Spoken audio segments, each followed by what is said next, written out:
Una good evening, my country people. Na news at 9. I carry come una the mouth from Wisdom Yard Television. My name now Toyosi Adeshino. Make una listen to the koko wey dey inside the tori. Anti-Ramota talk for video after controversy of BBL surgery. Who go be the next president of Iran and which difference it go make? Tinubu dey Kampe. Presidency react to the 4 for Democracy Day celebration. Presidency don't talk to viral video say President Bola Tinubu no get issues after him falling during the Democracy Day celebration, the president office talk. Bola Tinubu miss him step and fall as him dey waka enter the car wey go carry him go inspect the parade for Eagle Square for Abuja on Wednesday. President Tinubu wey be 72 years fall inside the vehicle before him aides rush to help him stand back up. Dada Oluwasegun, special assistant to the president on social media, say Mr. President miss him step as him be dey climb enter the truck for June 12 Democracy Day celebration and trip na mild misstep. Him immediately carry on with the ceremonial rounds, no issues, Olusegun add. One video wey don go viral for social media show the moment the president miss him step and fall inside the truck. After the fall, the president quickly regained him balance and continue with the event. The ceremony for Eagle Square na key event as part of the series of celebrations wey dey happen nationwide to mark Nigeria Annual Democracy Day. Tinubu closest challenger during last year election, Atiku Abubakar, don sympathize with am. He write say, I sincerely sympathize with President Bola Tinubu over this unfortunate incident. As him be prepared to review the parade on Democracy Day, I hope say all dey well with him write on X. Popular politician activist Shehu Sani say no be big deal. Him add say that thing wey happen show say the president no different to any one of us. Popular Yoruba Nollywood actress Ramota Adetu, wey people sabi as Aunty Ramota, don finally talk after viral video of her allegedly BBL surgery operation bin enter social media. Recently, viral footage on top internet showed the health condition of the popular actress as she lie down for bed for inside hospital. Social media user bin talk say she go do BBL surgery to increase the size of her bum. Footages on the internet show as dem dey carry Aunty Ramota enter hospital room for treatment. People bin dey believe say Aunty Ramota go do operation for one hospital for Ikorodu, make her bum big. For Wednesday, 12 June 2024, Aunty Ramota used her Instagram page to talk about her condition. For the video, she be sit down where she faced the camera to tell Nigerians how she be. She confirmed say she dey fine and her body dey kampe. She even turned for camera to show say she no do any BBL and truly no part of her bum be don increase. On 28 June, Iran go hold their presidential elections. The elections dey come a year earlier than expected sake of the death of President Ibrahim Raisi, wey died for helicopter crash for May. One hardline cleric and close ally of Iran's supreme leader Ayatollah Ali Khamenei, Raisi election will consolidate the control of the conservations over every part of the Islamic Republic. According to Iran constitution, election to choose a new president gats dey within 50 days when the president die, leaving just a short period for parties to officially announce their candidates. Among the all-powerful conservative candidates, they stand from various factions, sake of widespread disqualifications in earlier parliamentary elections and the aggressive crackdown of the Republic on recent protests and protesters. Many prominent reformist groups and figures don announce say dem no go participate. Many observers consider Iran election say e no dey free or competitive due to the fact say e get excessive influence of powerful institutions for the candidates approval process. The Guardian Council, where they play a decisive role for Iranian politics by filtering candidates for elections to the parliament, the presidency, and the Assembly of Experts, don't approve the eligibility of 6 out of the 80 individuals who don't register to run for president. Before I end the story, make una listen to the koko wey dey inside it again. Aunty Ramota talk for video after controversy of BBL surgery. Who go be the next president of Iran and which difference it go make? Tinubu dey Kampe. Presidency react to the 4 for Democracy Day celebration. This is not the end of the story. My name is Toyosi Adeshino.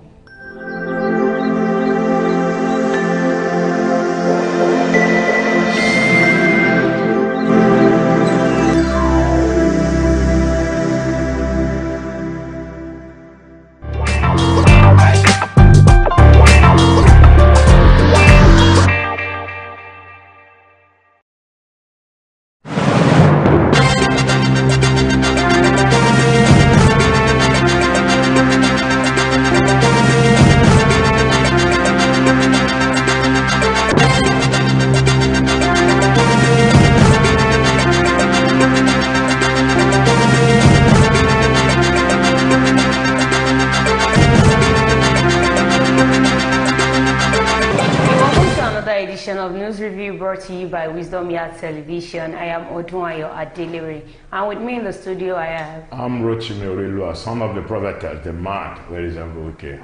Thank you for joining me in the studio. We want to appreciate all our fans out there. We are always staying glued to WYTV. We say a very big thank you. And we want to appreciate our sponsor, Dr. Abels, from the help of the CEO of this company, person of Prince Dr. Noah Adeleke Ocean. Nokpa Abels deals with Nokpa Aba mixture, Aba Cool, Aba Tonic, Aba Bitters, Aba Energy Flusher, Aba Powder. Whichever you need, you can just send in a DM or call the number 070110108549. You can also be a sponsor of the show, and you can also bring in your advert for us to air for you. You know what we did on the show. We'll bring to you news and made it up. We're going to short commercial break. When we come back, we'll discuss the one we should talk about, but we will not be the only one talking. You can also drop your own comments in the comment section while we rub minds together. On Punch newspaper this morning, I have Democracy Day. Tinubu hails Abiola, others warns against anti-democratic forces. Supreme Court begins sitting as states counter federal government on local government funds. Data breach. Federal government slams 400 million naira fine on 4 banks, others. New national minimum wage ready, awaiting legislative action, Tinubu. Obanga newspaper we have June 12 full speech, our economic reforms will ensure opportunity for all, Tinubu. Organized labor strike, no one was arrested or threatened, Tinubu. Our democracy not yet viral if it fails to deliver prosperity to people, Atiku. On Daily Post newspaper we have Olakunle, Governor Makinde faces backlash over comments on Olubadan installation. June 12, Nigeria's economy unbalanced needs reform, Tinubu. June 12, be patient, we will rescue Nigeria in 2027, ACC to Nigerians. These are the news that made it to the top today. Let's go on a short commercial break. When we come back, we'll continue from where we stopped. Don't go nowhere, stay tuned, we'll be right back. Sweetheart.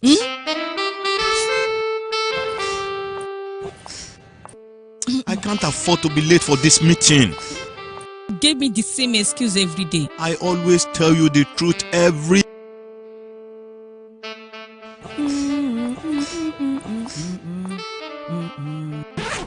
You know I will never disappoint you.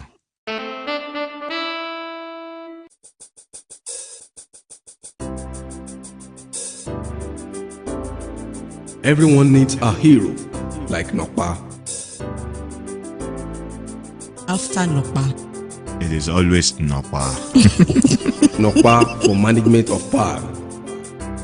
Yeah, welcome back from that short commercial break. That's our sponsor, Nokpa. So without wasting much of our time, first let's say Happy Democracy Day to all our fans out there. We greet every one of you. Happy Democracy Day. Yes, sir. Okay, the Democracy I was Day. just greeting them and celebrating the Democracy Day with them. Is it a crime for me No, to celebrate not at all, Democracy not Day? at all. It's actually a good thing to celebrate democracy. So happy democracy to all Asundre over out there. The first one here says, no minimum wage. Ready, awaiting legislative action, Tinubu. Maybe the minimum wage proposal was just given to the senator 2 hours ago.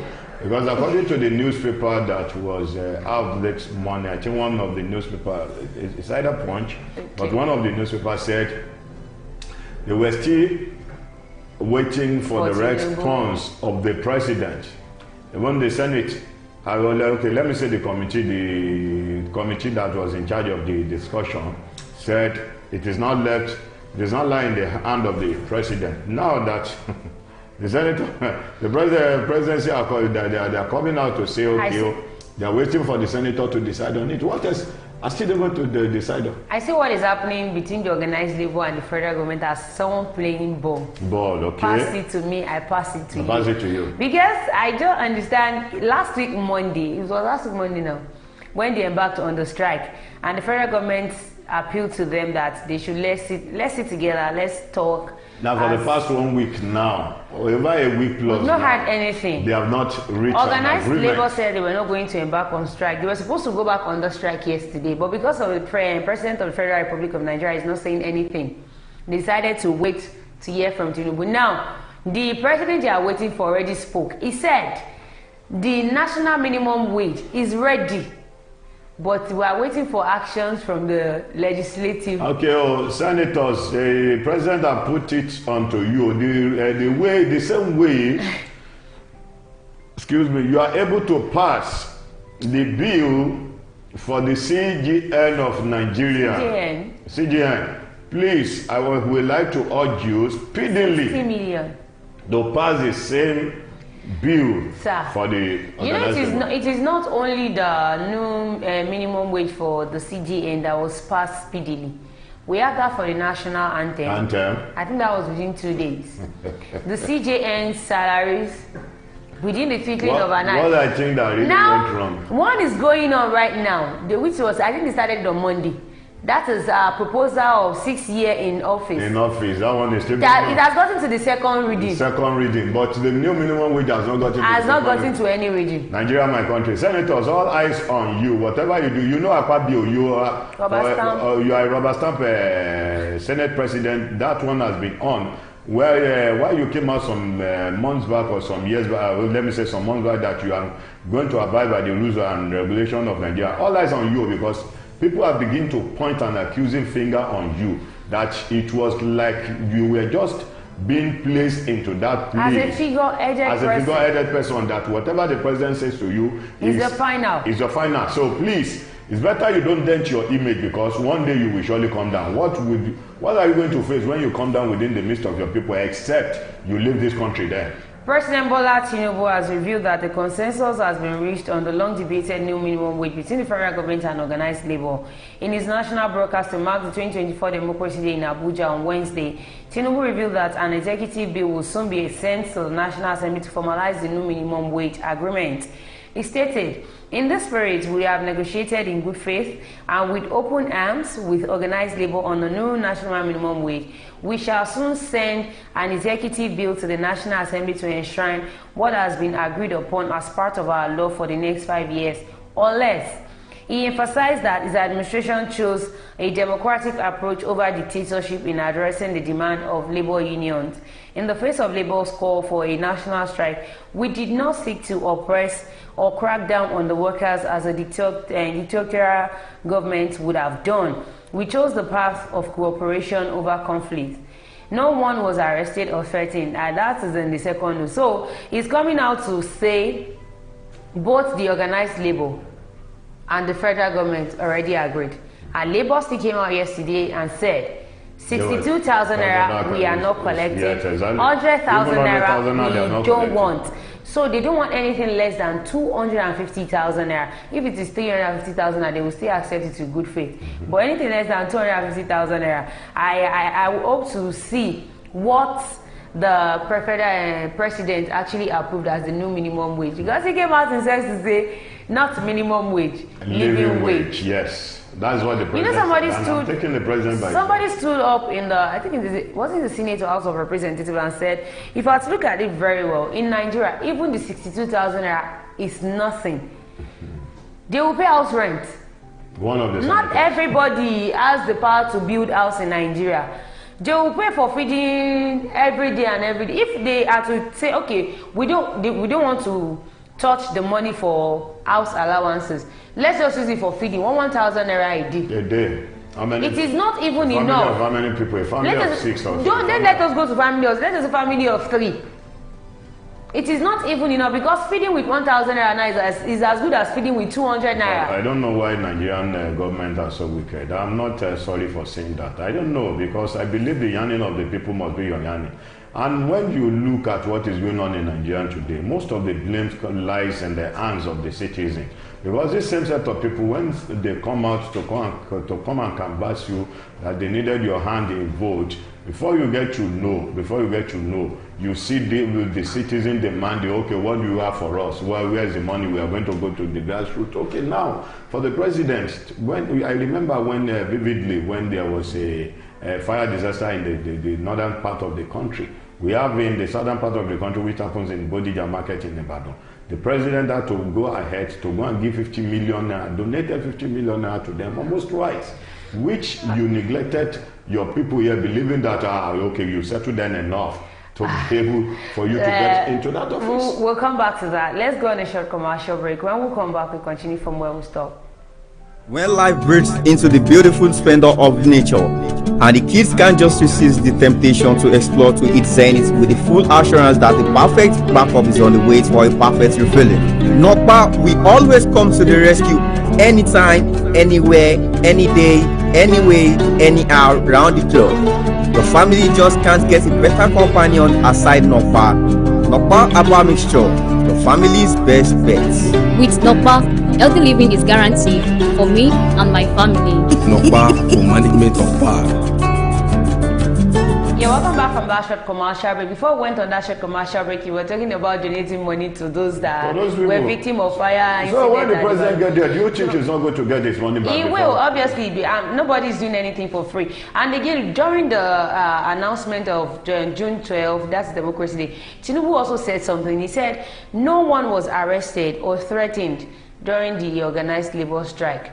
Well, and if you can remember vividly, when they had a meeting with the federal government, they were surrounded by some armed military personnel. And Tinubu came out and told us that they are not threatened in any way, neither was anybody arrested. Why in the first instance? Why in the first place? Why would they invite military? I don't understand. Are we in the military era for you to have invited military? I don't know why the military servers are so daft. I feel this set of people, you were being used by this set of people. How much is the salary of the military personnel? I feel they brought this military personnel to come on ground because, you know, the first, second, third, fourth meeting that was done, they dashed out of the meeting because they were not ready to comply with the amount of federal government. Expecting anybody that dashed out from the meeting will be arrested. Okay, it is well. Nigeria will work again. So the last but not the least, still on June 12 deliberation, President Bola Ahmed Tinubu has come out to say Nigeria's economy unbalanced needs reform. When I said this thing in the morning, who put the economy on the line of imbalance? I believe before that speech, who are those people that edited that speech? It's not even those that edited the speech. For him to come out to talk, I think the thing has been given to him. And for every human being, I say something, I say we all have UPS, that is CPU.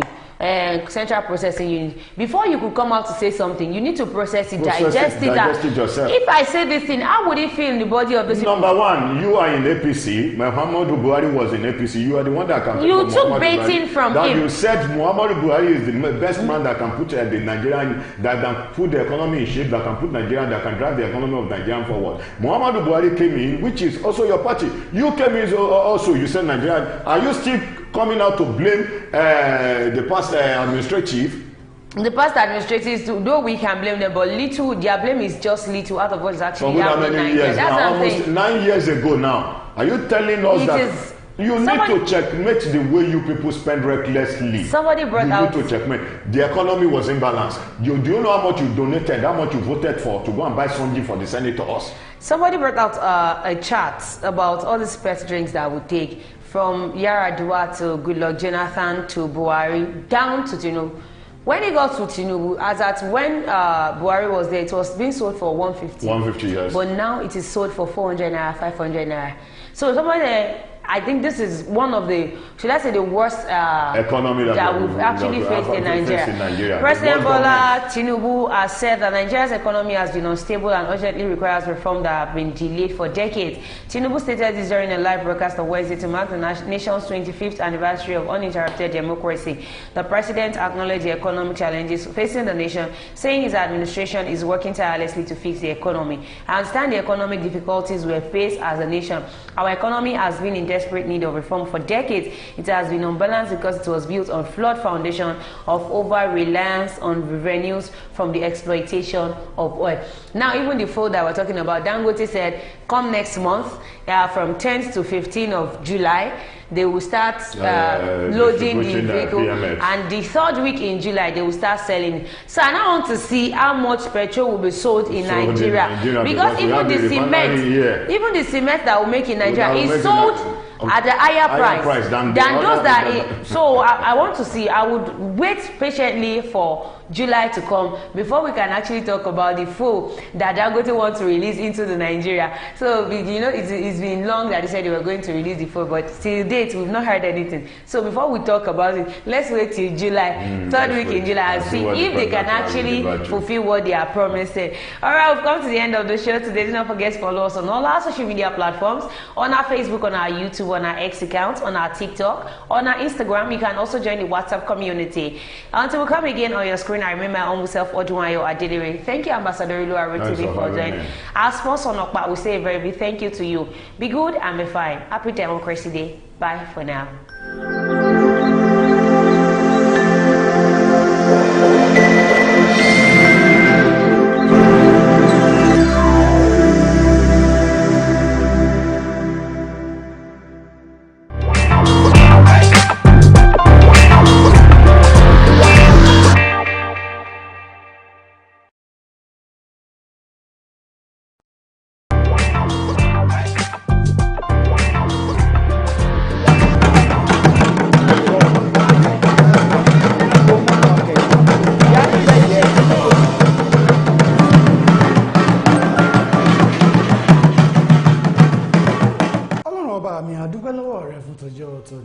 ọba lánàá ọba lónìí ọba tó ti ń bẹ kóhun gbogbo tó máa bẹ òun náà ni ó sì ti máa wà nígbà tó ń kó wọn tì ní í sí mọ́ adúpẹ́ pé òkun wọn ni ọjọ́ òun rè bí àná níwòye ọdún tó kọjá là ń ṣe June 12 kan tàbí ń dúpẹ́ lọ́wọ́ Ọlọ́run pé tó àbẹ́ ẹ̀rí nǹkan ẹ̀rí ohun tọ́lọ́wọ́n bá mi ẹ̀rí bí ó bá dé Aṣíwájú Bọ́lá Ahmed Tinubu náà sì wà lára àwọn ààrẹ tó jẹ́ pé wọ́n ti celebrate June 12 rí lórílẹ̀‐èdè Nàìjíríà ìyóò túmọ̀ sí pé òun náà ṣètọ́dún tó kọjá àdúpẹ́ pé òkun ọ̀pọ̀lọpọ̀ ọmọ Nàìjíríà ló ń wò pé nígbà tá a bá ti fi ṣe ti ọdún yìí nǹkan ó ti yàtọ̀ sí dáadáa pé kódà a ti máa jẹ ọ̀pọ̀ gbogbo owó ti máa yọ̀tọ̀ mi inú owó ti máa dùn kálukú ó ti máa ṣe nǹkan tó wù pé orílẹ̀-èdè Nàìjíríà ti dá kódà ọ̀pọ̀lọpọ̀ àwọn ọmọ wa tó wà lókè òkun láti ń lérò pé wọn ó ti padà wálé ṣùgbọ́n tó àdúpẹ́ lọ́wọ́ Ọlọ́run pa àsáti ẹ̀rí tọdún yìí ẹ̀mí rẹ̀mí àbí wọ́n ní ìgbà tọ́mọ bá lè léèwé tó yẹ kó kọjú mọ́ṣẹ́ tó yẹ kó kọjú mọ́ ẹ̀kọ́ tó lọ lé ẹ̀kọ́ lọ́kọ́ ṣùgbọ́n tó yẹ pé nǹkan míì ló ṣe gbòó bá tún dé padà táwọn kálukú ń gba sàbùké tí ò wá rí nǹkan kan gbà bọ̀ kí ni ó sọ fáwọn òbí dúpẹ́ ẹ̀mí pẹ́mi tún rẹ̀ ní bẹ́ẹ̀ lọ̀rọ̀ ìṣèjọba tó wà lóde yìí ṣe rí o àtònímọ̀ ní òdò àtànámọ́nà múrí kíní kan nínú ìṣèjọba tó ń lọ lọ́wọ́ yìí pé kódà orí bákanbákan wọn torí èmi ń wò ó pé ìṣèjọba Bọ́lá Ahmed Tinubu òun ló yẹ kó dáa jù lórílẹ̀‐èdè yìí pẹ̀lú bí ọ̀pọ̀lọpọ̀ àwọn èèyàn ṣe ń sọ pé ẹ wo iwájú ẹ wo ẹ̀yìn ẹ wọ̀ tún ẹ wò sí tá a bá wà wọn tó ti jà fún ìṣèjọba àwa ara wa lórílẹ̀‐èdè Nàìjíríà bákan méjì Bọ́lá Ahmed Tinubu ti tẹ̀lé wọn lẹ́yìn rí bẹ́ẹ̀ sọ̀rọ̀ Sani Abacha Bọ́lá Ahmed Tinubu ó wà lára àwọn èèyàn tẹ́lẹ̀ pé ẹ bá wo Sani Abacha ẹ rí lẹ́yìn ẹ̀ bẹ́ẹ̀ bá sọ̀rọ̀ olóyè MKO Abiola náà tó dolóògbé ẹ rí Sani Tinubu lẹ́yìn rẹ̀ ìgbà tó fẹ́ ṣe ìpolongo ìbò ọ̀pọ̀lọpọ̀ èèyàn ló sọ pé pẹ̀lú ìrírí tí gbogbo wa mọ̀ pé Tinubu ti rí orílẹ̀-èdè Nàìjíríà rọrùn fún Tinubu láti túnṣe òun nìkan la rí gẹ́gẹ́ bí mẹ̀sáyà ṣùgbọ́n agbàgbé Ọlọ́run Olódùmarè agbàgbé ọba tó ju gbogbo àwọn ọba lọ agbàgbé ọba tó jẹ́ pé òun nìkan ló dálé ayé àtọ̀run òun nìkan náà ló sì tóbi tó jẹ́ pé ó lè ṣe ohun tó wù ú nígbà tó wù ú tí ò sí baba ńlá babẹni tó lè bí léèrè àwa fi Ọlọ́run lẹ̀ a fi gbàgbọ́ wa sínú ẹnìkan èyí ò ló jẹ́ kí n mọ̀ pé Ọlọ́run ọba mi lágbà ọba adákẹ́dájọ́ ni o lásìkò ìṣèjọba APC láti bẹ̀rẹ̀ pẹ̀pẹ̀ ìgbésí ayé wọn lórílẹ̀‐èdè yìí ẹ mọ̀ pé ńgbà míì nínú Bíbélì wọ́n ní àwọn ọmọ Ísírẹ́lì jẹ́ ẹ̀yà kan àti ìran kan tí Ọlọ́run nífẹ̀ẹ́ sí púpọ̀ púpọ̀ ṣùgbọ́n ńgbà tó bá tó àkókò tó yẹ kí wọ́n ṣẹ̀sọ́ Ọlọ́run tọ́lọ́run fẹ́ fìyà jẹ wọn a máa lo àwọn ọ̀tá wọn láti fìyà jẹ wọn ṣùgbọ́n báwọn ọ̀tá ìbá fìyà jẹ wọn tán wọ́n sì padà jọpọ̀ wọ́n sì jọrọ̀ ṣùgbọ́n wọn ọ̀tá tó bá fìyà jẹ wọn ìparun ni máa ń kẹ́yìn wọn bẹ́ẹ̀ gẹ́gẹ́ ní orílẹ̀-èdè Nàìjíríà ṣe rí àwọn tọ́lọ́run sì nífẹ̀ẹ́ sí ní orílẹ̀-èdè yìí tí wọ́n ń sin Ọlọ́run tọkàntọkàn tinútinú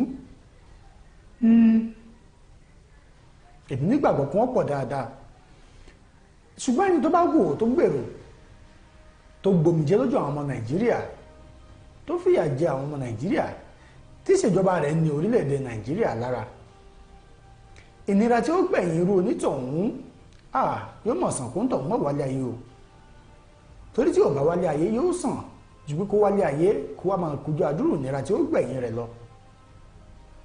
ìkún jọ̀gẹ̀dẹ̀ ìkún rẹ̀dí ikú òmùkùn tí ń dùn òun ní ń pani. June 12 tí Abíọ́lá Mọ̀ṣúrì Kásìmọ́ wò ó tó torí ẹ̀ jáde láyé gbogbo ìyà tó jẹ́ pé wọn ò fẹ́ kí ìran Yorùbá ó dórí àlééfà.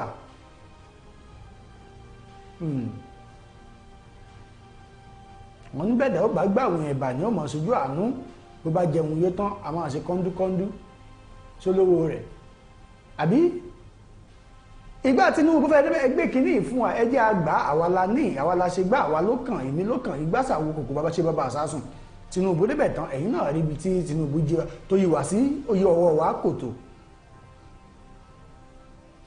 wọn ṣe kòtò kékeré gbọ́dọ̀ pt kòtò giriwo inú ẹ̀ ló yí gbogbo wa dà sí o wá dúró sókè kòtò wọn fi wá rẹ̀ rìn ẹ máa bọ̀ lókè rẹ̀ bá tó bẹ̀ ọlọ́wọ́n ọba mi ó ṣàánú fún wa ẹ wo Ọpẹ́yẹmí Oyèwọlá lórúkọ tèmi lọ́jọ́ tòní ó jẹ́ ọjọ́ kan tó yẹ kí ó yẹ gbogbo ọmọ Nàìjíríà máa dùn ṣùgbọ́n tá a bá wò wájú wẹ̀yìn wọ̀tún wòsì a rí pé èmi ò rí ohun kankan tó yẹ ká máa yọ̀ sí lórílẹ̀‐èdè yìí ọlọ́wọ́n ọba mi kẹwàá pọ̀ lórílẹ̀‐èdè Nàìjíríà ọlọ́wọ́n ọba mi fi àwọn ohun àlùmọ́nì ta wá lọ́rẹ alówó anílẹ̀ tó dáa láti ṣiṣẹ́ ọ̀gbìn àní òjò ń rọ̀ lásìkò rẹ̀ òòrùn ń rọ̀ lásìkò rẹ̀ ọyẹ́ ń ṣe fẹ́rẹ́fẹ́ lásìkò tiẹ̀ àsìkò tó yẹ kí iṣu ó jáde ń jáde àsìkò tó yẹ kí àgbàdo yọmọ ń yọmọ o ṣùgbọ́n orílẹ̀-èdè Nàìjíríà pẹ̀lú ìwà tó jẹ́ ìwà àjẹbánu àti ìwà ìmọ̀tara ẹni nìkan tó gbilẹ̀ ẹgbẹ́ òṣèlú APC wọ́n sì wá láti nowhere wọ́n sì wá bayé orílẹ̀-èdè Nàìjíríà jẹ́ bẹ́ẹ̀ bí kú ṣe dáadáa wí bẹ́ẹ̀ ṣe dáadáa wí ẹ máa dúró àìjẹ àwọn aláìṣẹ̀ tó jẹ́ pé ó ń ké lórí orílẹ̀-èdè yìí nítorí títí yín tẹ́ ti ṣe èmi ò rí agbọn kankan ní ìṣèjọba orílẹ̀-èdè Nàìjíríà láyé ẹgbẹ́ òṣèlú APC yìí tí ó wà corrupted o tí ó corrupt èmi ò tí ì rí láyé Goodluck Jonathan ló pàṣẹ pé ọlọ́pàá ò gbọdọ̀ dúró sórí títì dàráàlú láàmú kọ́mọ ọdún sẹ́gbẹ̀ẹ́ títì ó ní kì í ṣe iṣẹ́ wọn láti béèrè ìwé mọ́tò APC débẹ̀ ó bẹ̀rẹ̀ sí lu ọlọ́pàá takò aráàlú ẹsẹ̀ yìí tó wù yín SARS ń pààyàn bí ẹ ń pẹran kò tó dìpọ́ ọlọ́wọ́n bá wọn dá wọn dúró ẹ sì máa dúró ẹ̀ ní tó ṣòfò torí ọ̀rọ̀ àwọn SARS àwa ń ṣe ayẹyẹ ọdún June 12 lórílẹ̀‐èdè Nàìjíríà ìjẹ́ ààrẹ Bọ́lá Ahmed Tinubu ìbéèrè ọ̀kan fẹ́ bí ṣé ẹ lè dárìn láàrin ìlú kẹ́kàn tí ẹ wọ̀lú Èkó kẹrin fún ìṣẹ́jú mẹ́wàá kẹmọ́ lẹ́ṣọ́ aláàbò lẹ́yìn ṣé ẹ tó bẹ́ẹ̀ ṣé ẹ tó bẹ́ẹ̀ ẹ lè dárìn pẹ̀tọ́ èmi rèé o ààrẹ Bọ́lá Ahmed Tinubu Jagaban bọ́n ṣe ń pè yín kẹwàá dárìn kẹṣọ́ aláàbò mọ́ tẹ̀lé yín ṣé ẹ tó bẹ́ẹ̀ èmi sì lè fògbọ́n ẹ̀gbá rí bọ́n bá pe Goodluck Jonathan kó wá rìn ní gbogbo orílẹ̀-èdè yìí kò síbi tí ó rìn àwọn èèyàn àtúmọ̀ fún lómi fún lóúnjẹ ni Muhammadu Buhari àtìgbà tóun náà ti kó lórí àlééfà ṣó lè jáde pé tó mò ń lọ bí ayẹyẹ báyìí o ààrẹ Muhammadu Buhari ti dé o kínní kan kínú àwọn èèyàn dùn sí i àwárùpa àti jẹyà láyé Muhammadu Buhari àmọ́pá à ń ṣe practice ilẹ̀ ni ojúlówó ìyà gan ṣe ń bọ̀ òun ló ti wá dé báyìí ṣùgbọ́n wá dùn mí pé ọmọ Yorùbá ọmọ káàárọ̀ òjíire ìran tó jẹ́ pé àti wọn ò fẹ́ wà ń lù náà tẹ́lẹ̀ ẹ̀yà Haúsá ò fẹ́ kàdépò àwọn sì ń ṣe kó tó di pé òṣèlú APC tó jẹ́ pọ́mọ Yorùbá ló ṣe agbátẹrù ìdásílẹ̀ rẹ̀ lẹ̀ kó tó di pé wọ́n dà á lẹ̀ kí gbogbo nǹkan tó dàrú ṣé ẹ ti rárá àdí tí wọ́n fi wọn ò fẹ́ kí ìran Yorùbá débẹ̀ báwúsá bá dé ọ́fíìsì Haúsá ẹgbẹ́ ránkàdédè lásán ó ti gbaṣẹ́ bẹ́ẹ̀ rọ́mọ Yorùbá tó fi gbogbo orí wa là tán tẹ́ẹ̀ sọ pé káàárọ̀ sàtò dọ̀bálẹ̀ gẹ́gẹ́ bí ọmọ Yorùbá who are you looking for what are you saying àwọn èèbọ̀ ẹlẹ́gẹ̀ẹ́ àwọn ni ó mọ̀ ọ̀fọ̀ sí yín torí pé ẹjọ́ ọmọ Yorùbá kò ní ràn yín lọ́wọ́ ìyẹn ọmọ Yorùbá sí Yorùbá nù tó bá ìjà Haúsá wọ́n ràn àwọn lọ́wọ́ torí pé wọ́n nífẹ̀ẹ́ ara wọn ẹ̀yin náà ẹ wo bọ́dà orílẹ̀-èdè yìí wọ́n ṣí bọ́dà alẹ́ Haúsá lẹ̀ wọ́n gba Haúsá wà ń bẹ̀ wọ́n ṣí lẹ̀ wọ́n wọ nìyẹn ìjáde bó ṣe eléyìí tó wà nílẹ̀ Yorùbá ṣé wọ́n sì ti wà lẹ̀ ṣàtó bẹ̀ ṣáàṣì tí ọrọ̀ ajé nǹkan ṣẹlẹ̀ lọ́dọ̀ tiwa ọmọ Yorùbá débà àti lérò pé tó bá débẹ̀ nǹkan ó ṣẹ̀nure fún wa sígbà náà kọ́ ni nǹkan burú sí i gbogbo àwọn ọ̀rọ̀ tí Tinubu ń sọ lórílẹ̀‐èdè yìí pé orílẹ̀‐èdè wa lórí ọ̀rọ̀ ẹkọ́nọ́mì wa oní kò dúró re ó nílò àtúntò tẹ́ ẹ fẹ́ tún tòun ẹ ń ṣe owó òlú lófò ẹ ra òbítíbitì owó ọkọ̀ ẹgbẹ̀lẹ́gbẹ̀ fáwọn sẹ́nẹ́tọ̀ ẹ mọ̀ pé ẹkọ́nọ́mì wa ò dáa tó bá ṣe é ṣe gan-an ni ká nípẹ́ yìí dáa ṣé báwọn èyí tó wà ń lẹ̀ kẹ́ tàdí ẹ̀kú nú ẹ̀ kẹ́ fowó ṣe nǹkan re ẹ̀tún wọn lọ ń rà ní owó tó yẹ pé owó ẹyọ kan nínú àwọn mọ́tò yìí àmọ́ṣẹ́ tó lè ṣe lórílẹ̀‐èdè Nàìjíríà ẹ̀yin náà máa dúró iye tẹ́ ẹ rà bẹ́ẹ̀ ṣe rà fáwọn sẹ́nẹ́tọ̀ lè rà fáwọn onídàájọ́ àwọn tó ṣe é ṣe kí wọ́n gbìmọ̀ pọ̀ kí wọ́n dìbò láti yọ ààrẹ kúrò ẹ̀kọ́ fi àbí àwa náà ń ṣe àyájọ́ June 12 kí ló wá sí àbí June 12 gan fún ọ̀pọ̀lọpọ̀ àwọn èèyàn tí ò mọ̀ pàápàá jùlọ àwọn ọmọ wa ti ayé òde òní ohun tó ṣokùnfà June 12 ní ètò ìdìbò tó wáyé ní inú oṣù kẹfà ọjọ́ kejìlá ọdún 1993 níbi tó jẹ́ pé ètò ìdìbò tó jẹ́ pé òun ni ó jẹ́ the most free and fair election ní orílẹ̀-èdè Nàìjíríà tí ò ní ẹja ń bá kàn nú tó lọ bó ṣe yẹ kó lọ tó lọ pẹ̀lú ìrọ̀rùn tó sì jẹ́ pé òótọ́ ọ̀nù ni wọ́n fi ṣe é ó wá ṣe láàánú pé wọn ò gbéjọba alẹ̀ fẹ́ni tó yẹ kí wọ́n gbélẹ̀ fún à ń wò ó Ibrahim Babangida òun ló wà lórí oyè ńgbà náà kí ló dé tí ò fi gbélẹ̀ fún ọ̀ràn Yorùbá ó ṣàlàyé nínú àwọn àlàyé tó ṣe pẹ̀lú àwọn ọ̀rọ̀ ìfọ̀rọ̀wánilẹ́nuwò kan ló jẹ́ kó dimọ̀ ìgbé àwọn àgbààgbà tó jẹ́ àgbààgbà tó mọ̀ di ẹ̀ta lóríta mẹ́ta ní orílẹ̀-èdè yìí pàápàá jùlọ àwọn emir nílẹ̀ Haúsá lọ́hùn-ún àti àwọn tó jẹ́ àwòrán-ṣàṣà tí ìṣọmọ Yorùbá àtàwọn agbẹ̀yìn gbẹbọjẹ́ Yorùbá míì ni ò jẹ́ kí ní yóò ṣe é ṣe. ìgbà tó wá di ìdìbò wá dọ́wọ́ ọmọ Yorùbá kí ló yẹ ká ṣe kó tó di pé wọ́n ṣe ètò ìdìbò yìí Abíọ́lá àti Babangida ọ̀rẹ́ mi ni wọ́n Abíọ́lá lòun lọ bá Babangida pé tó bóò ni ọ̀rẹ́ mi ṣé tá a bá dìbò yìí ẹ̀yin ológun iṣẹ́ ìgbèjọba kódà nǹkan tó nǹkan ń gbèrò ní ẹ dìbò kí olóṣèlú gbàjọba àṣé gbígbà wọ́n ti ní sífìrì wọn yọ sọ́ọ̀ kìíní ẹ jẹ́ àkọ́gbọ́rọ̀ látẹnu Abíọ́lá fúnra ẹ̀ náà kí ni olóògbé MKO Abíọ́lá tá à ń torí ẹ̀ ṣe ayẹyẹ ọdún June 12 kí ni nǹkan tó sọ kó tó di pàwọ́ àgbọ̀ ọ̀rọ̀ látẹnu Babangida náà fún rẹ̀ amójú ẹ̀rọ ìjà gbọ́rọ̀ lẹ́nu MKO Abíọ́lá tó ti dolóògbé lórí ọ̀rọ̀ June 12 náà kó tó di pàwọ́ tẹ̀wájú báńgbé òkè náà mò ń bọ̀ wọn tí ì dé. Our postponements and cancellations too. Country knows how busy and how otherwise occupied I've been all my life. Knowing fully well the misfortune of other distinguished Nigerians in the recent past, I made the wildest possible consultation and sought assurances that I would not be chasing shadows. These assurances were given, in some cases from the highest level of government. I consulted the president himself, and he gave the assurance himself that this time around he was serious. I was therefore convinced that the commitment to civilian rule come August 27, 1993 was firm, settled and irrevocable. I could not imagine that the purported transgressions of the judiciary could possibly today. Nigerian polls crab as democracy is put on hold. Nigerian general voice vote blocking civilian rule. I will give you copies of all this. The International Observer Group said so. NEC itself says so.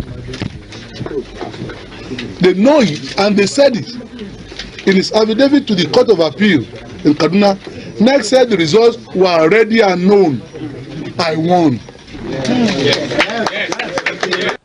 káàbọ̀ padà sẹ́yìn náà gbọ́ àdúrú ọ̀rọ̀ lẹ́nu ẹni tá à ń torí ẹ̀ ṣe June 12 gẹ́gẹ́ bí ọjọ́ òṣèlú àwa ara wa ṣe mọ̀ pé ọjọ́ ìdìbò June 12 la máa ń ṣe lẹ́lẹ̀ kó tó di pé ọmọ Haúsá ìyẹn àbọ̀mọ̀ Fúlàní láti pé Muhammadu Buhari tó ní ká kéde June 12 gẹ́gẹ́ bí ọjọ́ òṣèlú àwa ara wa torí pé ọjọ́ náà ni wọ́n ṣe ètò ìdìbò tí ò ní ẹja ń bá kàn nú tó sì jẹ́ pé ẹni tó jáwé olúborí wọ́n kọ̀ láti gbé ìjọba fún ìyẹn olóògbé MKO Abiola òun náà lè ti gbọ́rọ̀ lẹ́nu rẹ̀ hùn ẹ̀ta ló wà lórí àlééfà ńgbà náà òun náà ni General Ibrahim Babangida òun ló wà ń bẹ̀ Babangida jẹ́ kó di mọ́ ìpá àwọn àgbààgbà yìí ò jẹ́ kó wọn gbóyè fún pé tóun bá gbé oyè yìí lẹ̀ ipò yìí lẹ̀ fún ìran Yorùbá ńgbà náà tó ráwọn Haúsá ní rárá o ìran Yorùbá ò gbọdọ̀ débẹ̀ wọ́n bà nǹkan jẹ́ ẹwà rẹ̀ tó sọ láti gbà wọn pé tó bá yẹ gbé fún wọn àbóhùn kéde pé Abiola ló wọlé wọn pa òun wọn sì pa Abiola náà àti pé Sani Abacha tó jẹ́ ẹni tó ti ṣèwọ́n lóore rí ó wà lára àwọn èèyàn tí ò fẹ́ kíkí ní ìdánwò ọ̀ràn Yorùbá òun ló lọ lo àwọn emir láti bóun sọ̀rọ̀ òun sì mọ̀ pé Sani Abacha ó smart ju nǹkan tẹ́ rò kó smart lọ ó lè má lọ́pọlọ òwe ó lè má gbé èbó dáadáa ṣùgbọ́n tá a bá ń sọ̀rọ̀ pé káyára pààyàn káyára dìtẹ̀gbàjọba kábà ìdìtẹ̀gbàjọba jẹ́ ọwọ́ Sani Abacha òun lẹ́ẹ̀tì bá ò pé ọkùnrin àkọ́kọ́ ni ọkùnrin takuntakun tí ń bẹ lóde ìrànjẹ ni lórí ọ̀rọ̀ ilé yìí ìyún lọ bá òun àwògede ń gbé lẹ́yìn ọ̀rẹ́ yìí lọ́pọ̀lọpọ̀ èèyàn wá bẹ̀rẹ̀ sí sọ̀rọ̀ awuyewuye lọ́tún lọ́sì ibi tí wọ́n ti ní kí ni nǹkan tó ṣẹlẹ̀ gan àwọn kan ní owó Samuel Doe tó jẹ́ ọ̀rẹ́ ti Babangida tó wà lọ́wọ́ ẹ̀ tó eléyìí tó kó fún Abiola tábíọ́lá kọ̀ tí ò kó lẹ̀ òun ló fà á tí Babangida ò ṣe gbé ìjọba lẹ̀ oríṣiríṣi àwọn ọ̀rọ̀ ló jáde ṣùgbọ́n lára àwọn àlàyé tí Babangida gan fúnra ẹ̀ wá ṣe fún àwọn oníròyìn bẹ́ẹ̀ jágódì mú ẹ̀ pé òun gbé ìgbésẹ̀ yìí láti rí i pé òun fi gba orílẹ̀-èdè Nàìjíríà lẹ̀ kúrò lọ́wọ́ ogun ni ṣùgbọ́n ọ̀pọ̀lọpọ̀ èèyàn lè má mọ̀ torí àwọn kan bẹ̀ tó ń pè ń kàbá wọn ò fẹ́ ọ́n lù òun dání bóòlù ṣe fẹ́ ṣe dání ó gbé onídìínú tó wọn ò sì gbéjọba lẹ̀ ẹ jẹ́ àgbọ̀rọ̀ látẹnu Babangida gan fúnra ẹ̀ kágbọ́n nǹkan tó sọ lórí ọ̀rọ̀ ìṣèjọba yìí kí ni nǹkan tó wí kí ni ipa tí òun kó lórí ọ̀rọ̀ June 12 àti pé kí ló dé tí wọ́n fi gbéjọba lẹ̀ amójú ẹ̀rọ mi jẹ́ àgbọ̀rọ̀ lẹ́nu Babangida náà wọ́n ń bọ̀ wọ́n ti dé. Is June 12th. Yeah. June 12th was considered one of the fairest elections we've ever had in this country. And at the time, we were the head of state. And June 12th was not. Why? I have always said, I looked at June 12 in two ways. The first one, at least for once, Nigerians accepted that it was the freest, the best organized election, free, fair, and so on, all everything. I think what is missing is, unfortunately, we cancelled that election. You said unfortunately? Yeah. That's the first time I'm using that word. I picked it up, unfortunately. Okay. Unfortunately, the elections were not recognized or were announced, as the media would like me to say. Now, we were in government at that time, and we knew the possible consequences of handing over that government to a democratic government. Now, get me right, I didn't say to the person. To the person. The process. The process. And we had, when the process was going on, we did swear that ours was going to be the last military coup that we were going to handle. So we wanted to make sure we handed power to a democratically elected government. To be honest, the situation was not ripe to hand over at that time.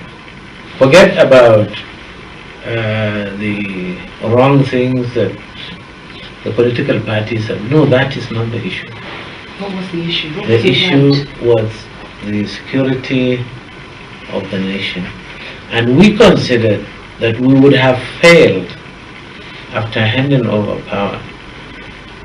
6 months is kicked out.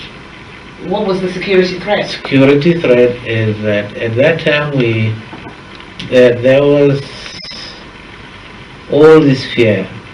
I went through a coup d'etat. I survived a coup d'etat. He did not want it to happen.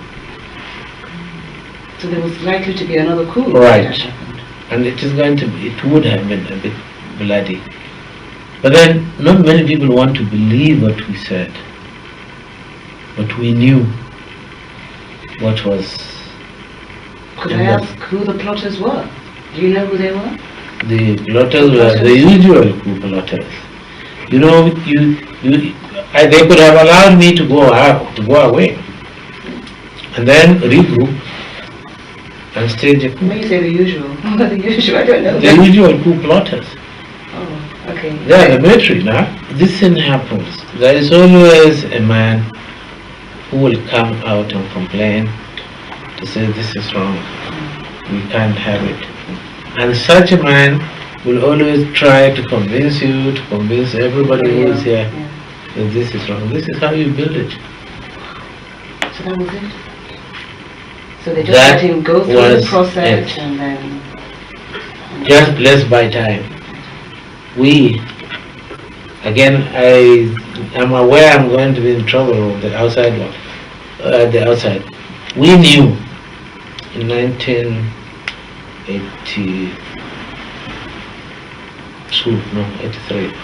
that when you had an election and Shagari was voted in as in his second term as a democratically elected president, we could have toppled that government in 1982 before the elections. But then we said no, the people might go against us. We knew damn well that they are not, or they were not going to conduct that election truly and fairly. And therefore, you see, to stage a coup, there is one basic element that everybody looks for. Frustration in the society. Frustration in the society. Right. So by 1983 when you voted. Ẹ káàbọ̀ padà sẹ́yìn náà fi ti ara yín gbọ́ ìdí tí Babangida sì fi lóhùn ògbéjọba alẹ̀ yíhùn fún MKO Abiola ńgbà náà. Ẹ rí i pé ọ̀rọ̀ ọ̀nà tí wọn ò gbà nífẹ̀ẹ́ ìran Yorùbá pọ̀ òun ló ń jẹ́ kó dùn mí déegun pé kí ló ṣẹlẹ̀ tó jẹ́ pé ìran Yorùbá wá jàjàrò onírè ọ̀fẹ́ àti àǹfààní àti débẹ̀ ó yẹ kí Bọ́lá Ahmed Tinubu ti ń ṣe ààrẹ orílẹ̀-èdè yìí mo bọ́ lóye mo pè ọ́ lórúkọ ni ó yẹ kí ó wá ronú pé ìran Yorùbá tí wọn ò fẹ́ ẹ jẹ́ àṣẹ kó dáa yàtọ̀ sí gbogbo tàwọn èèyàn ẹ̀yà yòókù káwọn èèyàn ó gbádùn káyé rọ àwọn èèyàn lọ́rùn ká sì fi tí wọ́n ṣe ìròyìn pé láyé ìgbà tí Yorùbá ṣèjọba orílẹ̀-èdè nǹkan rọrùn ṣe bẹ́ẹ̀ èèyàn Yar'Adua ó ṣèjọba kódò lóògbé lónìí àwọn èèyàn ń sọ̀rọ̀ ẹ̀ títí láì pé àti ìrí èèyàn tó lè dàbí Yar'Adua nínú àwọn tí ó ṣèjọba orílẹ̀-èdè Nàìjíríà dáwọ́kò tá a wà yìí bẹ́ẹ̀ nítorí pé ń sòótọ́ ọ̀rọ̀ òun ni ò jẹ́ mi òógùn torí wọ́n ní olóòótọ́ kan kì í lẹ́ni ìran Yorùbá ló pòwe bẹ́ẹ̀ Ọlọ́run ó ṣàánú wa ẹjẹ́ àkàn sí wọn ní ẹ̀ka ìpolówó ọjà wa náà iléeṣẹ́ tó ń ṣe nàpa àwọn náà wọ́n ṣe agbátẹrù ètò yìí ìgbà tá a bá dé padà a máa tẹ̀wájú níbi tí a bá ètò dé kó tó di pé a fi ọ̀rọ̀ àwọn alága kánsù àti ọmọ ilé ìgbìmọ̀ asòfin ti ìpínlẹ̀ Òkè Ọ̀yà lọ́hùn-ún tó jẹ́ pé wọ́n gbámú pẹ̀lú pé ó jẹ́ ọ̀kan lára wọ́n jẹ́ ọ̀kan gbòógì lára àwọn ajínipa àwọn báńdíìtì tó ń fojoojúmọ́ ṣòro ńlẹ̀ yìí kódà olórí ìlú gan bẹ́ẹ̀ lára àwọn tí ọwọ́ ọlọ́pàá tẹ̀ nípa àwọn ohun ṣerú iṣẹ́ yìí ẹ wá rí i pé yóò ṣòro láti lè paná kínní ìgbìmọ̀ ọ̀tẹ̀nù a rò pé bóyá àwọn kínní lágbára ju gbogbo orílẹ̀-èdè Nàìjíríà lọ ṣùgbọ́n èmi mọ̀ pé ìròmí tó ń jó lórí omi ó ló ń lù tó ń bẹ́ ńsàlẹ̀ odò tí ń lù fún àbí bẹ́ẹ̀ kọ́ Ọlọ́run ó ṣàánú fún wa ní orílẹ̀-èdè yìí amójú ẹ̀rọ mi jáde iléeṣẹ́ tó ń ṣe nàpa náà mò ń bọ̀ wọn ò tí ì dé. bí mo bá ti kú kò yí ọlọ́run nípò padà. èmi náà yẹ mélòdì kan confam ẹ o nọpa abamisọ ni ẹ máa mú eléyìí náà la bọ́ọ̀lì kìíní o ẹ ṣáà mo yẹ fẹ́ bó ti ṣe kí ni mo gbé bọ́ọ̀dì owó mi ti máa lọ màá tún kọrin from one place to another place ẹrù kò yín sí mo lọ mẹ́rin márùn-ún kílẹ̀ tó mọ́ tó bá fi fẹ́ẹ́sì ara mi láti ṣe àtúnṣá bàbá nọpa. bí ó bá sí wọ kò sóhun tí mo lè ṣe. Nọpa for management of power. ẹ káàbọ̀ padà láti ẹ̀ka ìpolówó ọjà wa pẹ̀lú eléyìí tí a fi hàn yín omi tó dàbí rẹ̀ wọ́n ní àwọn èèyàn ń gbìyànjú ń gbèrò láti ṣe ìwọ́de lọ́jọ́ tòní àti ìfẹ̀hónúhàn lórí ọ̀rọ̀ June 12 àti pé bí ebi ṣe ń pa àwọn èèyàn lórílẹ̀‐èdè bí ìṣèjọba yìí ṣe ń ní àwọn èèyàn lára àwọn agbókè iléeṣẹ́ ọlọ́pàá àjọ DSS àtàwọn ẹ̀ṣọ́ aláàbò míì wọ́n ti bọ́ta pé ẹni tí ó bá gbìyànjú àti bọ́ta tọwọ́ bá tẹ̀ gbére òfin yóò gbé o ìbéèrè táwọn èèyàn wá ń béèrè lórí eléyìí ni pé ṣé ó yẹ kó rí bẹ́ẹ̀ ṣé bẹ́ẹ̀ ló ṣe yẹ kó rí ṣáwọn ọmọ Nàìjíríà àwa ní ẹ̀tọ́ sí pé ká béèrè nǹkan lọ́wọ́ ara wa mọ́ ni àbíbò ṣé ẹ̀tọ́ ara wa a lè bìjọba mọ́ nǹkan tó bá ń dùn wá lọ́kàn a lè sọ̀rọ̀ mọ́ ṣé ìjọba kàn ń pa ni ìjọba tá à ń lò ní àbí ìjọba fàmílétè ntutọ́ Aṣíwájú Bọ́lá Ahmed Tinubu mọ̀ pé àwọn lè dáhùn ìbéèrè wọn àbí àwọn lè dáhùn ẹ̀ dáadáa tó rà àwọn tí mo ìjọba tí wọ́n ń ṣe tó jẹ́ pé èèyàn ò lè sọ̀rọ̀ pé tó nǹkan báyìí la fẹ́ nǹkan báyìí ni a ò fẹ́ pápá lórí ọ̀rọ̀ epo rọ̀bì náà bákan náà ló tó di pé a máa dágbére lórí ètò omi tó ń dágbére rẹ̀ náà ni ti Dangote refinery tó ní wọ́n ní epo bẹntiró yóò bẹ̀rẹ̀ sí jáde láti ibẹ̀ oṣù kẹfà yìí lárò pé yóò jáde wọ́n ti sún sí oṣù keje báyìí ó ní láàrin ọjọ́ kẹwàá oṣù keje sí ọjọ́ kẹẹ̀ẹ́dógún oṣù keje epo bẹntiró yóò jáde láti refinery ọ̀hún dáadáa ṣùgbọ́n yóò wá wà ní inú táǹkà àbí àwọn táǹkà ńlá tó ń gbépo sí òun tó ń gbépo pamọ́ sí òun yóò wà ńbẹ̀ tó bá di ọ̀sẹ̀ kẹta láàrin oṣù keje yìí ni wọ́n bẹ̀rẹ̀ sí tà síta yìí ò túmọ̀ sí pé káwọn retí gbépo bẹntiró yóò ṣe wálẹ̀ tó bá jẹ́ ó wálẹ̀ Ọlọ́run ó ṣàánú fún wa ìyẹn ò ṣe bẹ́ẹ̀ òpópónà márosẹ̀ tó ń fẹ́ ṣe láti ìpínlẹ̀ Èkó sí Calabar náà wọ́n ní wọ́n ti dínkù láti oní ìbejì ìyẹn ìpele mẹ́wàá wọ́n ti dínkù sí onípele mẹ́fà báyìí bẹ́ẹ̀ ni tó eléyìí láti wá káàdì ẹ̀ ó ní ọ̀rọ̀ àwọn tó jẹ́ bandit ọ̀hún tí ọwọ́ àwọn ọlọ́pàá tẹ̀ bá a bá sọ̀rọ̀ lórí ẹ̀ àdàgbà tẹ́ pé àwáwí lásán ni ṣùgbọ́n ẹ jẹ́ a gbìyànjú ká gbọ́rọ̀ látẹnu iléeṣẹ́ ọlọ́pàá ṣùgbọ́n ká tó gbọ́rọ̀ látẹnu iléeṣẹ́ ọlọ́pàá Davido tó jẹ́ gbajúgbajà olórin ó ti kéde pé inú oṣù kẹfà tá a wà yìí o lọ́dún 2024 yìí lòun ó ṣe ìgbéyàwó alárinrin pẹ̀lú Chioma ìyẹn ìyàwó rẹ̀ tó bí ìbejì láìpẹ́ yìí ẹ jẹ́ a gbọ́rọ̀ látẹnu iléeṣẹ́ ọlọ́pàá lórí ọ̀rọ̀ àwọn tí ọwọ́ tẹ̀ tó jẹ́ pé ọmọlẹ́gbìmọ̀ aṣòfin bẹ́ẹ̀ gẹ́gẹ́ bí bandit alága kanṣu tẹ́lẹ̀ rí bẹ́ẹ̀ olórí ìlú ń bẹ àwọn ìkàn ni ó wà lára àwọn èèyàn tó ń eléyìí jẹ́ ìyàlẹ́nu fún iléeṣẹ́ ọlọ́pàá amójú ẹ̀rọ mi jẹ́ àgbọ́rọ̀ ká rí nǹkan tí ó ṣẹlẹ̀ ká gbọ́ nǹkan tí àwọn ọlọ́pàá yìí ń sọ pẹ̀lú àwọn tọ́wọ́ wọn bá tó wà ń di ìjínigbé ìṣekúpani ẹgbẹ́sùmọ̀mí nílẹ̀ yìí ní gbogbo ìgbà pàǹgbé òkè náà mò ń bọ̀ n tí ì dé. We can say now banditry is an industry in Zamfara State. Last month we arrested a member of the State House of Assembly in banditry here in Zamfara State. We arrested a district head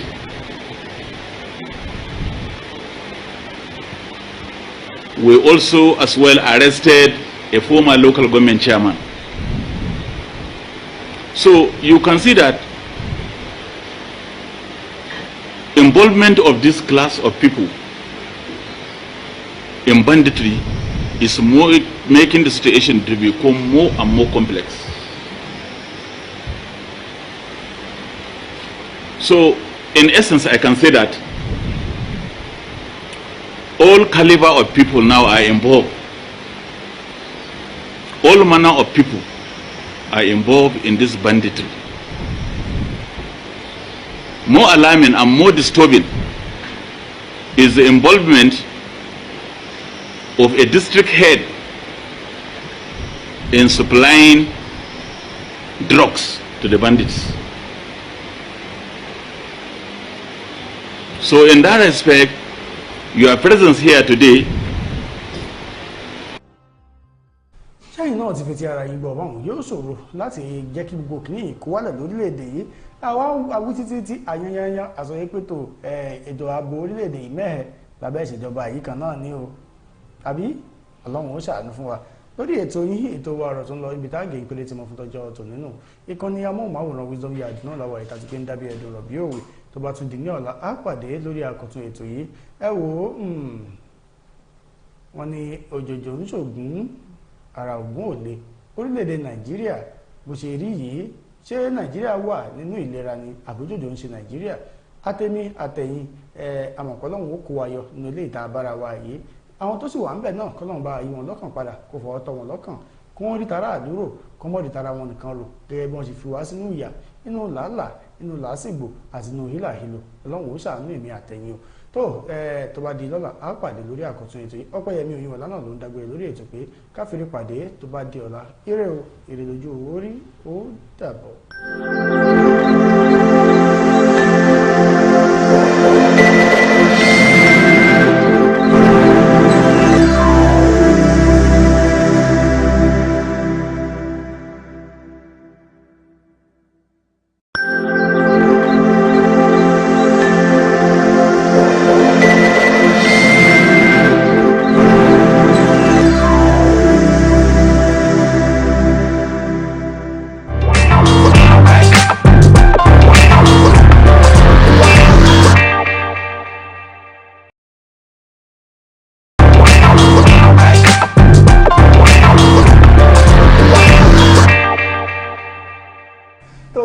Congratulations gbogbo ẹ̀yin ọmọ Nàìjíríà akíyè ẹ̀kú oríire àbí ẹni jù jọ ẹ̀fún ìjọba alágbádá tí ohun adúrà ọdún láti lọ́wọ́ mi tó bá wọ 1999 this 2024 ọdún mélòó ni. mo mọ̀ pé mo sọ kí ní kan lórí ètò yìí nígbà tó bí mi wọn bí má sì mọ́ mi ẹni gbogbo ògbòdì ọdún sì ṣẹlẹ̀ lórílẹ̀‐èdè Nàìjíríà yìí náà nítorí èmi ti èmi mọ iye ọdún tó jẹ́ nǹkan nílé sọ ebi ẹ mọ̀ pé ebi ìpanikọ́rọ̀ mi ò wọ̀ inú ẹ̀ táwa ní Amẹ́ríkà àwọn ọmọ Nàìjíríà rò pé bí o pa wá náà. ìjọba àwarawa sàdánkátà òṣùbà yín rè. ìgbà tí mo gbọ́ ọ̀rọ̀ tí bàbá wa Bọ́lá Ahmed Tinubu ó yẹ fìdí yọ̀ wọ́n. bàbá sọ pé pé káàrò ti àwọn tó ti ja ìjà òṣèlú tó ti jà fún ẹ̀tọ́ ọmọnìyàn lórílẹ̀‐èdè yìí àwọn tó ti kú bí àwọn bíi Moshood Abiola Alfred Riwen àbí kí ni bàbá jẹ́ ó dárúkọ wọn lóríṣiríṣi mo wá wò títí mo wá jẹ́ ẹ̀sà ńgbà tẹ́yìn bá lọ kí náà san pàtì.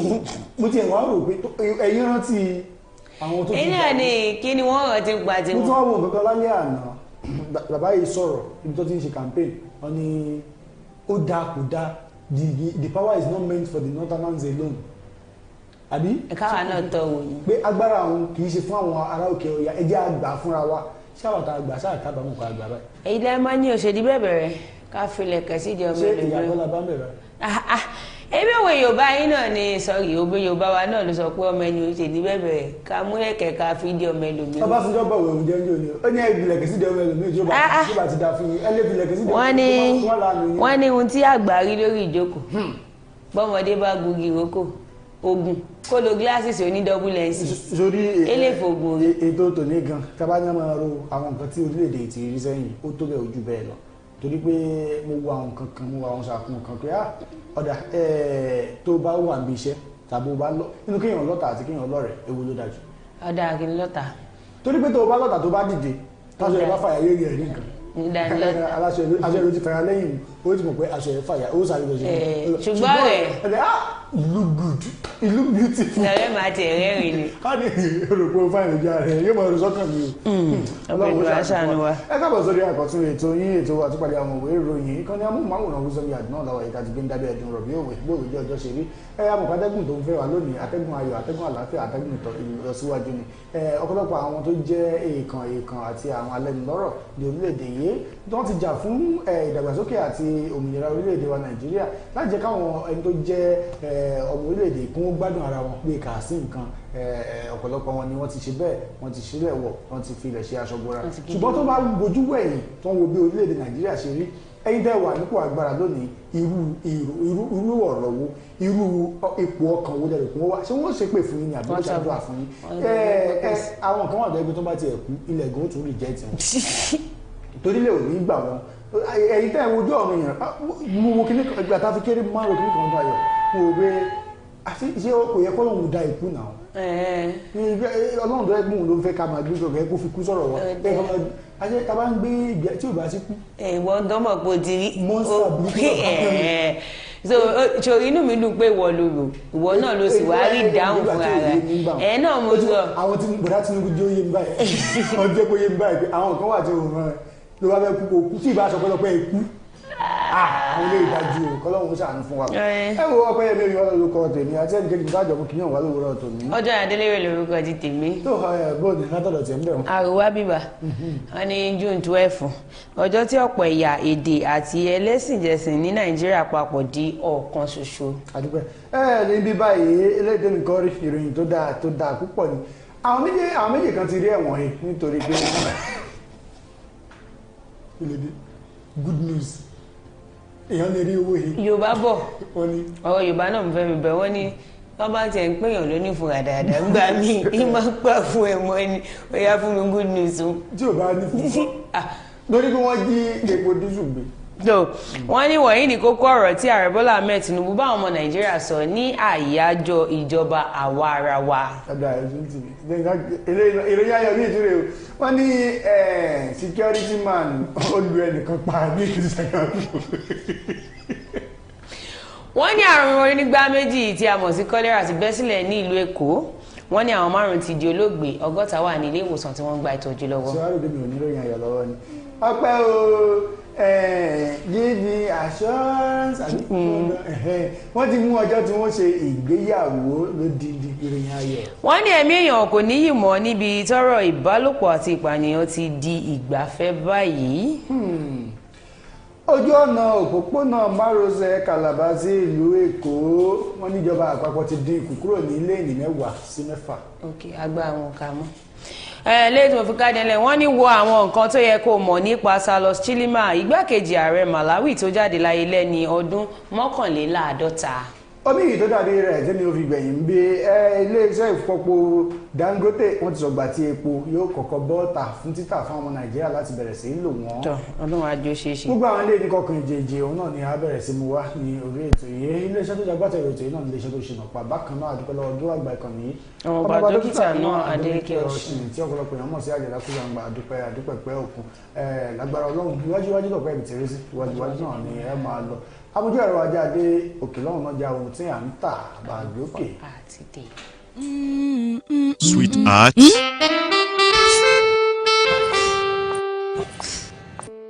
I can't afford to be late for this meeting. Give me the same excuse every day. I always tell you the truth every.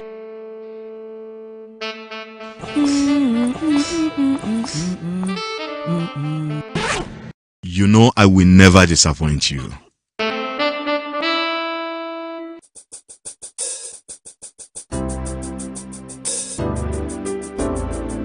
Everyone needs a hero, like Nokpa. After Nokpa, it is always Nokpa. Nokpa for management of power. káàbọ̀ padà láti ẹ̀ka ìpolówó ọjà wa iléeṣẹ́ tó ṣe agbátẹrù ètò yìí nù ọdún ayọ̀ ẹ̀yà bá ń sí. lẹ́yìn tí mo fi ṣíde lórí ọ̀rọ̀ June 12 ni ìgbọ́n ọ̀rọ̀ tí #1 citizen ààrẹ orílẹ̀-èdè Nàìjíríà bá ọmọ Nàìjíríà sọ̀rọ̀ mo fẹ́ fi ṣíde ọmọ gbẹ́ngbà tí ààrẹ pé ọdún kan lórí àpèrè baba ńlá baba wọn tí wọ́n ti lẹ́ gbé kinní yìí wá èmi ló kàn bàbá ní àwọn ò ní ṣe ní aláriwo àti kí bàbá bọ̀tà èyí jẹ́ gbogbo kókó tá a gbọ́ nípa ayọ̀ full subsidy ìyẹn epo rọ̀bì ayọ̀. mo rí wọn interview arákùnrin. ṣùgbọ́n àtàlẹ́ àná náà ti jáde tó ti ní ààrẹ Bọ́lá Ahmed Tinubu yóò bá ọmọ orílẹ̀-èdè Nàìjíríà sọ̀rọ̀ ní àyájọ́ ìjọba àwarawa yẹn June 12 bàbá ti wá ṣe bẹ́ẹ̀ ó ti wọ̀ wáì. bàbá ní ààrẹ Bọ́lá Ahmed Tinubu wọ́n ti kan sára sí orílẹ̀-èdè Nàìjíríà fún bí gbogbo wa àti dúdú àti pupa bá ṣe gba àlàáfíà láàyè àti ìjọba àwarawa láàyè lórílẹ̀‐èdè Nàìjíríà ó sọ̀rọ̀ nígbà tó ń kí àwọn ọmọ orílẹ̀‐èdè Nàìjíríà kú oríire àyájọ́ ìjọba àwarawa ti ọdún 2024 èyí tó túmọ̀ sí pé ọdọọdún la máa ṣe ìjọba àwarawa bó ti jẹ́ pé wọ́n ní bó ti bá ṣe mọ̀ pé kò sí bá ṣe dárúkọ wọ́n ní kò sí bá ṣe ṣe kíní kan tá a ní fi dà lálẹ́ gàràgà kò sí bá ṣe pé June 12 tá a ní pé orúkọ Moshood Abiola Kashimawo àti kò sí bá ṣe pé orí ajá. tá a ní pé kòkò dàbí sí wọ́n ní bẹ́ẹ̀ ni mo pè kò sí bá ṣe fẹ́ pètò ìjọba ọ̀rọ̀ àti a kò ní dárúkọ olóyè Moshood Kashimawo Abiola ìyẹn ààrẹ Tinubu kọ sára ipa tí Abiola àti ìyàwó rẹ̀ Kudirat Abiola kó ní ọdún 1993 bákan náà ààrẹ gbé òṣùbà fún gbogbo àgbà ọ̀jẹ̀ lórílẹ̀‐èdè Nàìjíríà wọ́n ní lónìí tí ní lọ́dún náà lọ́hùn ọdún 31 sẹ́yìn 31 years a sì wà lójú kan a sì ń já bàràbàràbàrà èèyàn kò sí ẹ̀ sí èèyàn gun yín ní kẹ́sẹ́ pàpọ̀ pé ibi tẹ́ ń wà wà lọ ọmọ kínní fọ́nrán ọlọ́pàá help me they carry me dey go where I don't know ọmọ gbẹ́gbà